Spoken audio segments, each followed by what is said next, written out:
Hello everybody, Gary Rudenko from Hipshot Bass Exchange and Mr. Paul Eel. Paul, thank you for coming. Thank you for having me.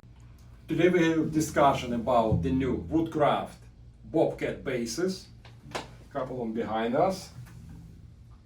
And at the same time we will try to use them with the new bass Fuzz. That's a clone of Mr. Maleko, who making the clone of the original Brassmaster from 60s, and we did our compact version of this pedal. We call him Ghostbuster, which is sort of kind of pedalboard friendly. And we will do sound demo and discuss about the basses. Okay, everybody. First thing I want to say is thank you, Hipshot Bass Exchange, for having me. Feel like family here. It's amazing. We have so much fun here, and we're always focused. Gary and his staff are always focused on helping the musician really get the best equipment, and he's a very, very wonderful person.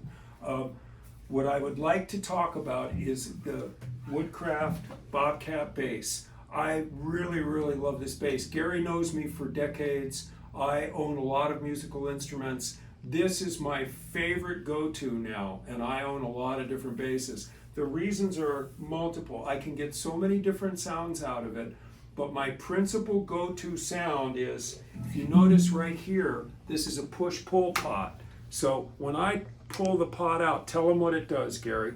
Pretty much when you pulled out, you create sort of like a P-bass sound with two pickups running in series. Right. So if you need extra kick, extra stuff, because normally when they work into together, they're in a parallel. That's right. So they have really nice clean sound. With push, it's create like a two coils together, gives you extra bottomy pushing. So let me quickly demonstrate that. So if you're on the gig or you're recording, your detente position where you would start might be here, and I have this switch in the middle, so I'm getting both pickups. Tell them about this particular bridge pickup, Gary, and That why we put particular this on bridge this pickup bass. we found. I mean neck pickup. Excuse me. Neck, sorry, yeah. Yeah. This pickup, that's a real vintage pickup, Right. which we found from the old guitars built back in 60s. And we've been impressed with the sound because they use the different magnetic stuff than whatever we use. And most of you are familiar with Alnico 5 magnets, Right. Alnico 2, then people switch to the ceramic magnets. Right. This one is a permalloy type of material, okay. which they used back in the days. Right now, because it's very expensive, nobody definitely using them for the pickups, because Got it. pickups will be skyrocketed in price. So that's why they used back in the days, then they switched to the Alnico. So on the other basses that you guys are building, this pickup is similar in voicing to this? Alnico. We Got it. cannot get that material anymore. This is Alnico, but it's a different technology. Gary doesn't know this, but this is the next bass I'm buying from him. And it's got that pickup. I love it. It's just as This good. pickup very interesting because we have the 8mm magnets, big Right. pole magnets, Right. almost like a Delano or like a Music Man. So they give you more stronger magnetic field, Right. even if the impedance is the same. Got it. Like a regular pickups, it has a stronger magnetic field.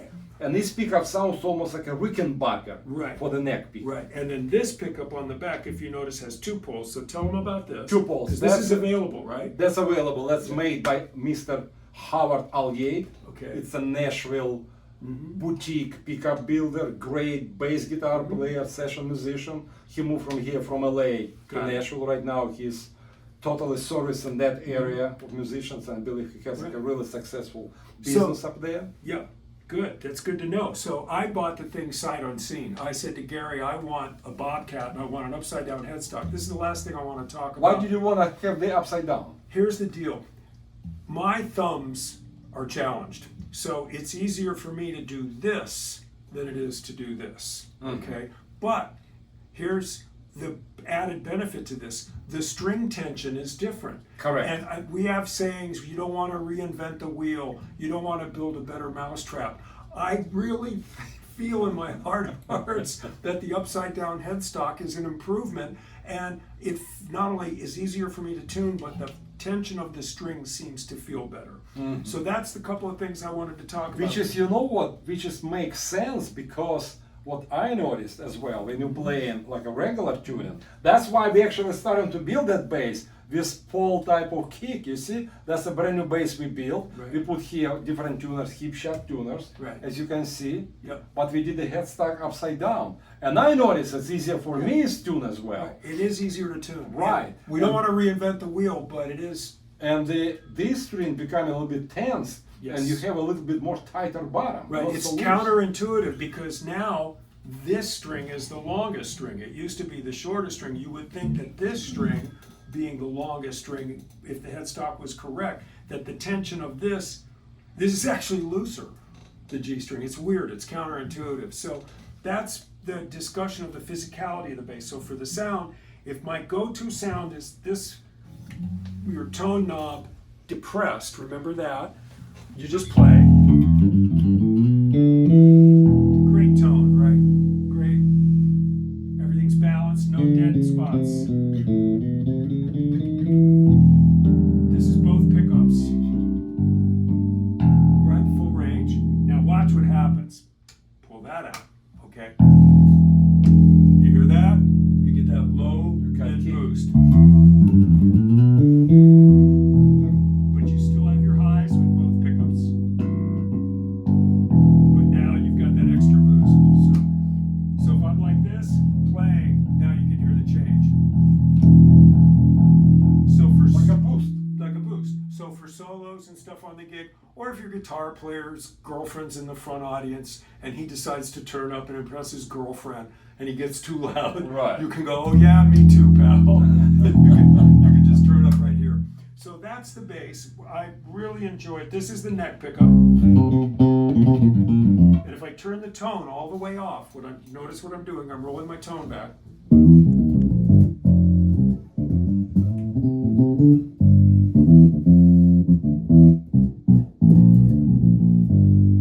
Tone back, right? And now here's your bridge pickup. It's its own thing. It's right. It's kind of close to a jazz bass, but it's not. No. So another really amazing thing about the Bobcat bass is with the neck pickup on any of these instruments, if you're in your regular position or On the regular position. in just regular position Yes. because you're just using the neck pickup. Correct. Thank you. That's what I meant to say. Here's your regular P bass tone. Right? Now, you roll all the tone off.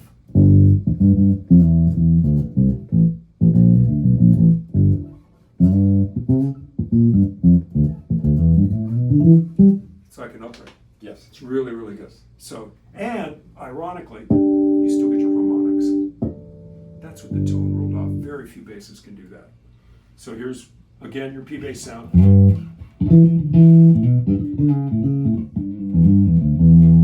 Now here's with the upright sound. Right, it's great. Thank you, Gary. Okay.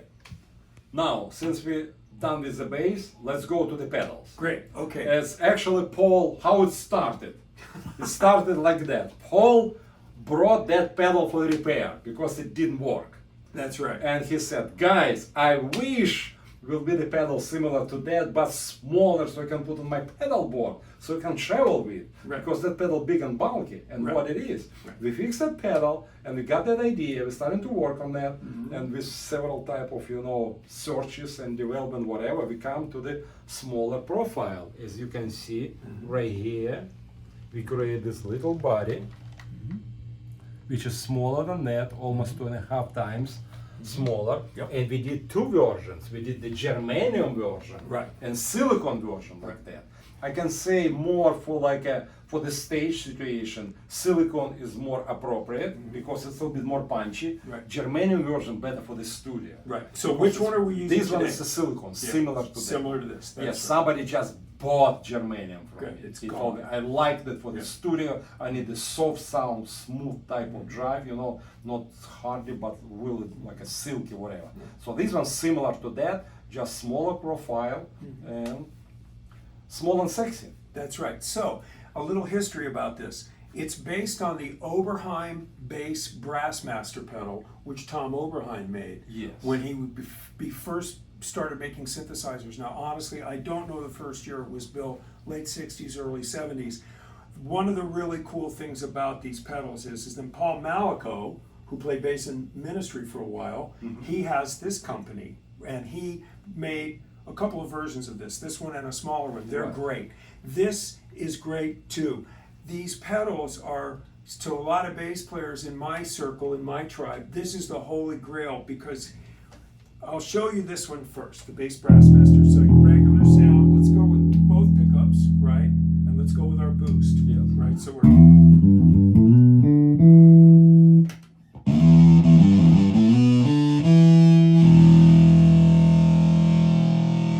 It's really, really good. It has a way of sitting in the mix or when you're playing live. To me, it reminds me a lot of the first Robert Fripp solo album that Tony Levin played on, and it reminds me of the sound that Tony Levin would get on electric bass on the first Peter Gabriel record. Wow. The first. Now, the reason we like this pedal is it allows you to mix both tones. So let's go over here. You heard this guy, so let's play the same riff. Here we go with the Ghost Basster.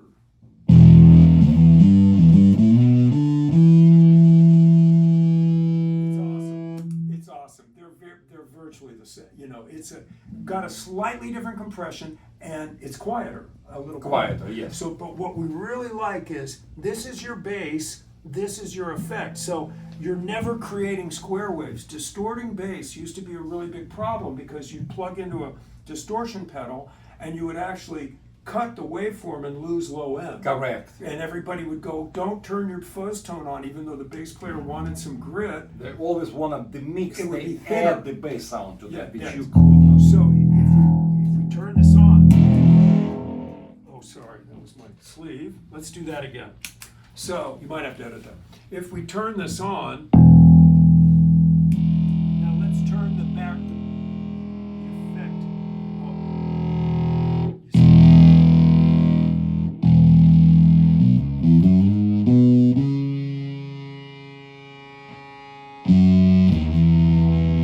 That's what's really good about it.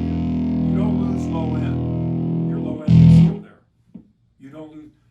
You don't lose low end. Your low end is still there. So, should we do that whole thing again? Because it was kind of choppy.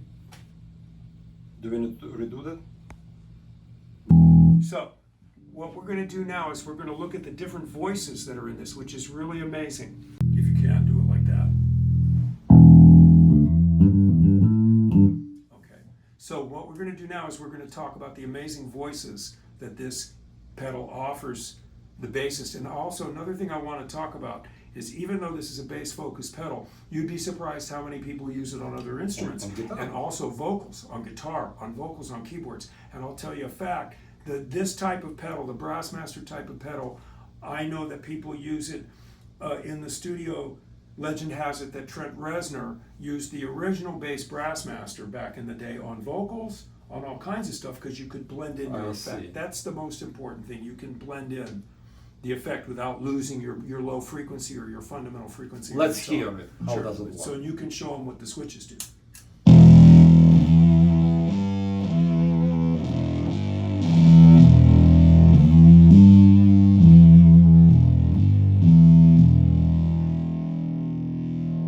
Pretty amazing right now. So you can hear the actual effect, and you can blend the amount of bass how you want it, That's more right. or less. If you want to just effect as That's right.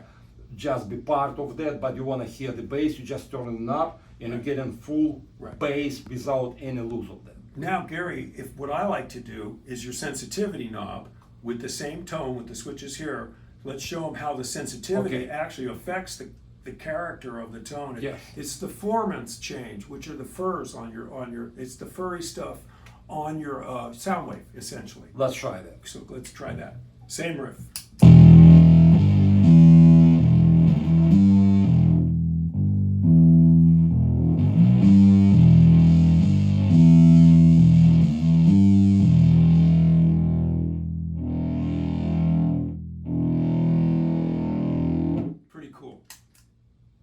that's a sensitivity. Now let's talk about the different switch positions, because there's two switches with two throws, so there's a whole lot of different combinations. High pitch Right. type of It's stuff. it kind of it's. And do you remember when we played that one another day and you played the fretless bass? Oh, you that's create right. like a cello sound. Yeah, look, I on the can do that with fretless. this. You can do that. That's So right. let's try that. Yeah, so we're going to go back now to our upright bass kind of sound, which would be this pickup with the tone rolled off.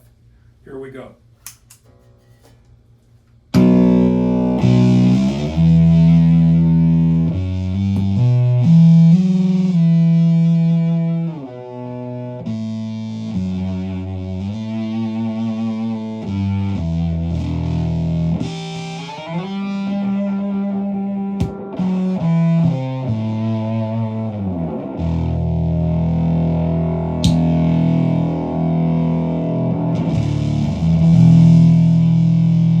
Pretty amazing. And this switch gives you high and low type of harmony, right? Right, yeah. So let's try with that. Let's try with. So let's go back to our original setting. Yes. Right, here's where we started the video, and then Gary will manipulate the bottom switch. Right.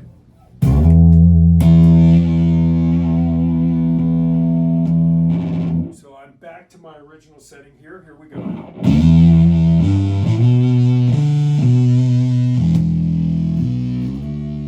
Very subtle, very cool.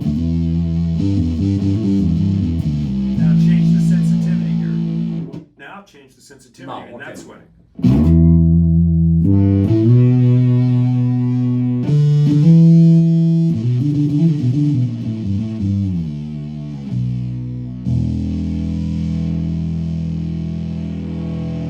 Now go to that switch to the high. Well, there it is.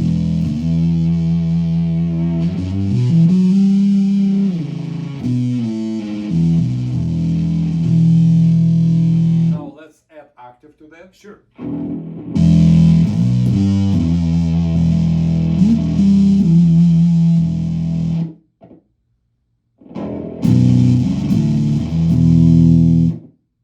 Pretty amazing.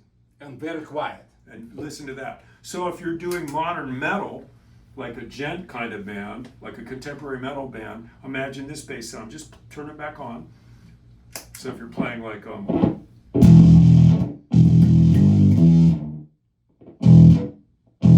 very easy to gate. Almost like a noise gate. Well, that's me hitting it because we got the gain so Yeah. so hold on. That's the see, that's the sensitivity of the octave. So there we go. So it's a great pedal, so diverse, so many different sounds.